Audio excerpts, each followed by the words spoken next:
I guess I have to start my discussion of comparative effectiveness by telling you that I really had no idea what it was, other than I knew that over $1 billion was set aside for it in the stimulus, and that money was going to go to another government bureaucracy that was going to tell us the best treatment for a particular condition.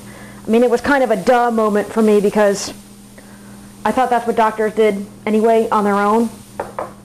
But it turns out there is more to comparative effectiveness than just another government bureaucracy, and that is that today, if you want to determine a particular treatment's clinical effectiveness, you compare it to a placebo, to nothing. Clinical effectiveness analysis says, well, to determine effectiveness, let's compare that treatment to other treatments, which I think is good. What gets scary if you value your life or your liberty is when costs are added to that analysis. Let's take drug X versus drug Y. And let's say drug X is more effective than drug Y but costs a whole lot more. The government CE people come in and say, well, gee, drug X costs a lot more. And you know what? It's only effective for a small group of people, so we're not going to cover it. Without coverage, the people don't get their treatment, and they die. Exhibit A for this is something called NICE, which actually is a British organization, and I think NICE stands for National Institute of Health and Clinical Excellence or something like that. And it originally started as an advisory arm to the National Institute of Health, which is their kind of super duper government health bureaucracy. But then costs exploded,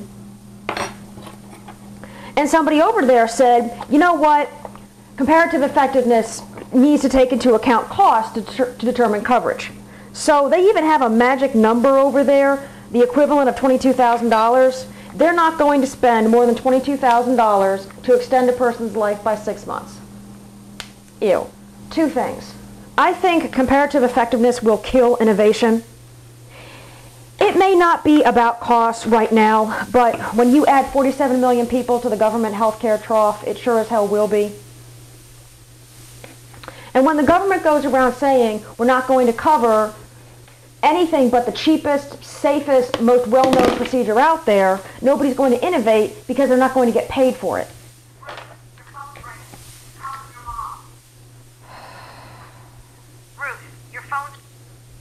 Sorry.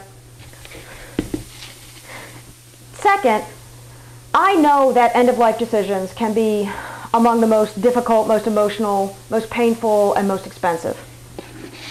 But do you really want the government involved in that decision-making process? Wouldn't you rather do it with your family, your pastor, your doctor, maybe hospice?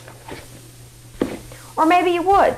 Maybe if government makes the hard decisions for you, it'll be easier to let go of mammal. And cheaper. Just don't come to me when you don't have any freedom left at all.